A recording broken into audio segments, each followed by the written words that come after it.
અકડકડા ગુરુદેવની કરી શકે ના કોઈ, શ્રદ્ધા ભક્તિ હોય તો પળ પળ પ્રતીતિ હોય.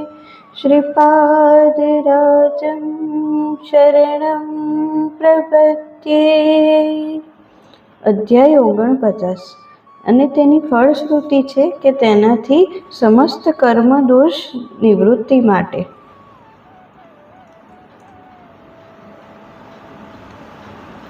અધ્યાય 49 શ્રીપાદ પ્રભુનું કર્મ વિનાશ વિશે વિવેચન. 33 સંખ્યા વિશેષ અને કુરુગડ્ડીમાં શ્રીપાદ પ્રભુના કાર્યક્રમ. શ્રીપાદ પ્રભુ એક દિવસ શંકર ભટ્ટને કહે, શંકર ભટ્ટ, આપણે અનુષ્ઠાન કરીએ છીએ તે અગ્નિ વિદ્યા છે. અગ્નિ ઉપાસના કરવી તે શ્રોત્રિય લક્ષણ છે. તારી અગ્નિ ઉપાસના એટલે ઓલવાઈ ગયેલી સગડી ઉપર રસોઈ બનાવવા જેવી છે. મહારાજ, મારા જીવન પછી પણ આ સગડી તેમ જ રહેશે? શ્રીપાદ પ્રભુએ કહ્યું, તારી ઓલવાઈ ગયેલી સગડીમાં પોતાની શક્તિ નથી.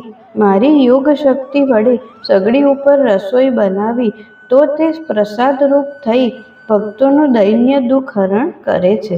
આ સગડી હજુ 9 વર્ષ સુધી સળગતી રહેવાની છે, એટલે કે પ્રજ્વલિત રહેવાની છે. આથી હું 33 વર્ષ ગુપ્ત સ્વરૂપમાં રહ્યો. તે પછી 3 વર્ષ સુધી તે સ્વરૂપમાં હું શ્રદ્ધાળુ ભક્તોને દર્શન આપતો રહીશ. અને દર્શન આપતો હતો ત્યારે હું 33 વર્ષનો હતો. યોગીઓના જીવનના 33મા વર્ષમાં અનેક પરિવર્તન થાય છે. સદ્ગણોની સંખ્યા 33 કોટી છે. શ્રીપાદ પ્રભુએ વધુમાં કહ્યું, આપણો અગ્નિ યજ્ઞ તે પછી પણ ચાલુ જ રહેશે. કર્મને સ્થૂળ સ્વરૂપ આપી તેને દગ્ધ કરવાના પ્રતીક રૂપે અગ્નિ આરાધના કરવાની હોય છે. આથી ભક્તોનું કર્મ સ્થૂળ રૂપ લેતા પૂર્વ શૂન્ય રૂપમાં હોય છે. તે પૂર્વે કારણરૂપ દેહ, આ કારણ શરીરમાં હોય છે. આથી 33 વર્ષ પસાર થયા પછી આ પ્રકારની અગ્નિ પૂજા કરવાની જરૂર હોતી નથી. તે સમયે મારો આશ્રય લેનાર ભક્તોના પાપ કર્મો સૂક્ષ્મ શરીરમાં રહી અને કારણ શરીરમાં રહીને યોગાગ્નિ વડે દગ્ધ થઈ જાય છે. મારા ભક્તો આવી જાતે સ્વયં પાક કરી પોતાની ક્ષુધા તૃપ્ત કરશે. આમ 3 વર્ષ સુધી ચાલશે. તે પછી આ પ્રકારે સ્થૂળ સ્વરૂપના અગ્નિ પૂજા કરવાની આવશ્યકતા નથી. પૃથ્વી યજ્ઞનો મેં પ્રારંભ કર્યો છે. તે યશસ્વી રીતે ચાલુ છે.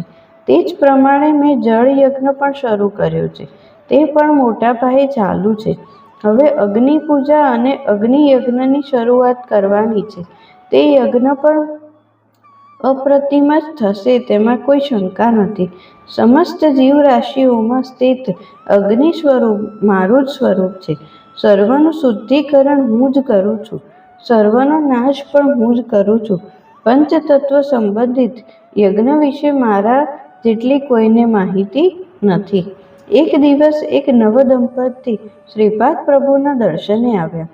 તેમને તે શ્રીપાદ પ્રભુએ પંચદેવ પહાડ પર દરબારમાં હાજર રહેવા આજ્ઞા કરી.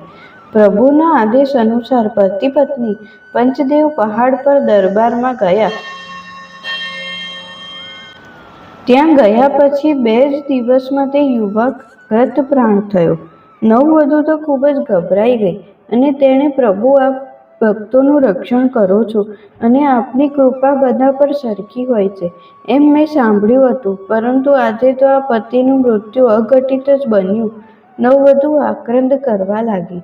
તેના સગા સંબંધીને માહિતી મળતા તેઓ પંચદેવ પહાડ આવ્યા.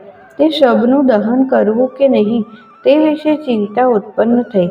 દરબારના સેવકોએ કહ્યું કે શ્રીપાદ પ્રભુની આજ્ઞા સિવાય મૃતદેહ દરબારની બહાર કાઢી ન શકાય. તેટલામાં શ્રીપાદ પ્રભુ આવ્યા. નવવધુએ શ્રીપાદ પ્રભુને પોતાના દુષ્કર્મની કહાણી કહી. શ્રીપાદ પ્રભુએ કર્મના ભોગ ભોગવવા અનિવાર્ય હોય છે. નવવધુએ ખૂબ જ શ્રદ્ધાપૂર્વક કહ્યું, પ્રભુ, આ વિશ્વમાં આપને માટે અશક્ય એવું કશું નથી. મને સૌભાગ્ય પ્રદાન મને આ ભયંકર દુઃખમાંથી છોડાવો. નવવધૂને શ્રીપાદ પ્રભુના કરુણાયુક્ત સ્વભાવ પર દ્રઢ વિશ્વાસ હતો. મૃતકને જીવનદાન. શ્રીપાદ પ્રભુએ કહ્યું કે તારો દ્રઢ વિશ્વાસ જ ફળદાયી ઠરશે. મારા ઉપર રહેલી તારી શ્રદ્ધા જ તારા પતિને નવજીવન આપશે. કર્મ સિદ્ધાંતનો વ્યતિરેક ન કરતા તને એક ઉપાય કહું છું. તું તારા પતિના વજન જેટલા લાકડા તારા મંગળસૂત્ર વેચીને લઈ આવ. તે લાકડા ઉપર રસોઈ કર. ચૂલા પર જેમ જેમ લાકડા બળતા જશે તેમ તેમ તારું અમંગલ બળીને દગ્ધ થશે. શ્રીપાદ પ્રભુના કહેવા પ્રમાણે તે બધા લાકડા બળીને ખાખ થતાં જ તે યુવક ઊંઘમાંથી ઝબકીને જાગે તે રીતે ઉઠી ગયો. સર્વ લોકોને આનંદ થયો. નવવધૂના આનંદનો તો કોઈ પાર જ ન રહ્યો. સર્વ ભક્તોએ અત્યાનંદથી શ્રીપાદ પ્રભુનો જય જયકાર કર્યો. દરિદ્ર બ્રાહ્મણ પર શ્રીપાદ પ્રભુની વિશેષ કૃપા. એક દિવસ એક અત્યંત ગરીબ બ્રાહ્મણ શ્રીપાદ પ્રભુના દર્શન કરવા માટે આવ્યો. ગરીબાઈથી અનેક વિટંબણાઓનો સામનો કરવો પડતો હતો. જો શ્રીપાદ પ્રભુની કૃપા સંપાદન ના થાય તો તેમણે આત્મહત્યા કરવાનો નિશ્ચય કર્યો હતો.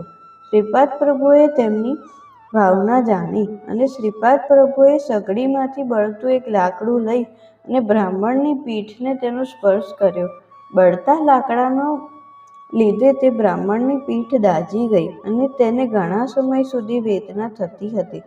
શ્રીપાદ પ્રભુએ તેને કહ્યું, અરે બ્રાહ્મણ, તું આત્મહત્યા કરવા ઉદ્યુક્ત હતો. મેં જો તારી ઉપેક્ષા કરી હોત તો તે સાચે સાચ આત્મહત્યા કરી હોત. તે આત્મહત્યા સંબંધિત સર્વ પાપ કર્મોના સંપાદનો આ બળતા લાકડાના સ્પર્શથી નષ્ટ થયા છે. હવે તને ગરીબાઈથી મુક્તિ મળશે. આમ કહીને શ્રીપાદ પ્રભુએ તે ઓલવાયેલું લાકડું વસ્ત્રમાં બાંધી અને બ્રાહ્મણને આપ્યું અને કાળજીપૂર્વક ઘરે જવા આજ્ઞા કરી. પ્રભુની આજ્ઞા અનુસાર તે બ્રાહ્મણ કપડામાં વીંટી લાકડાને ઘરે લઈ ગયો. ઘરે લઈ જઈને તેણે કપડાનું પોટલાની ગાંઠ ખોલીને જોયું તો તે લાકડાનું સોનું થઈ ગયું જણાયું. તેનું દારિદ્ર્ય કાયમ માટે દૂર થઈ ગયું.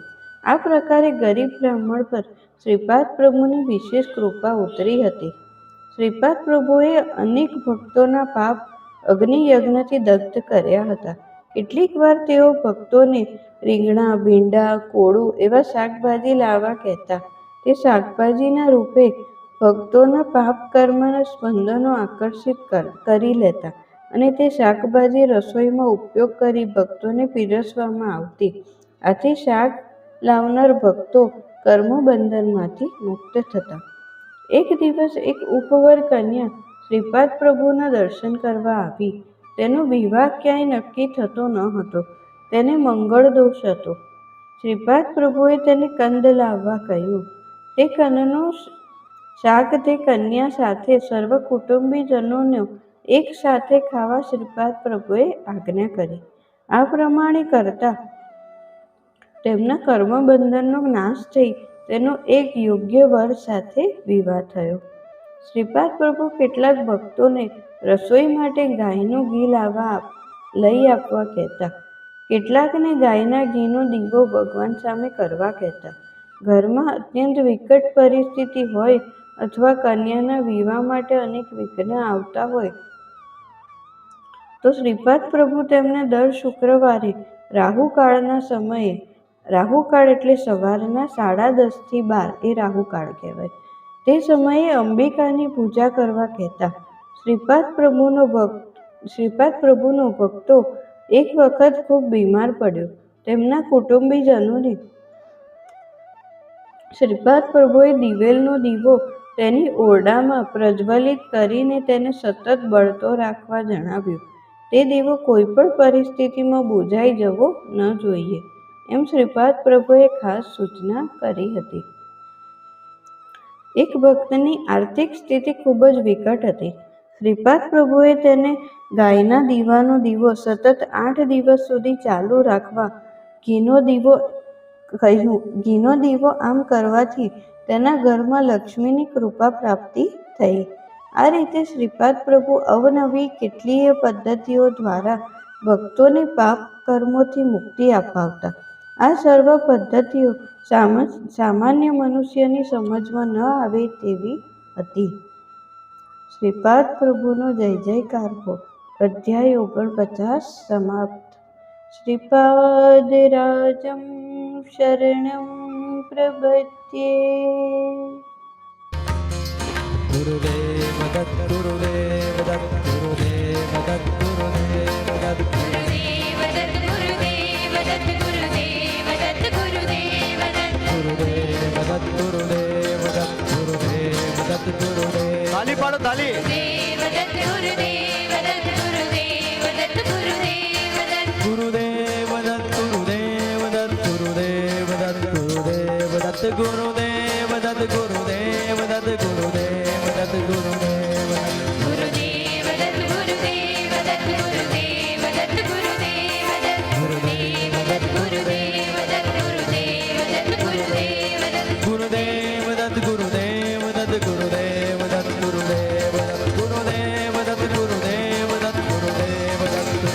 ગુરુદેવ દત્ત ગુરુદેવ દત્ત ગુરુદેવ દત્ત ગુરુદેવ દત્ત ગુરુદેવ દત્ત ગુરુદેવ ગુરુદેવ દત્ત ગુરુદેવ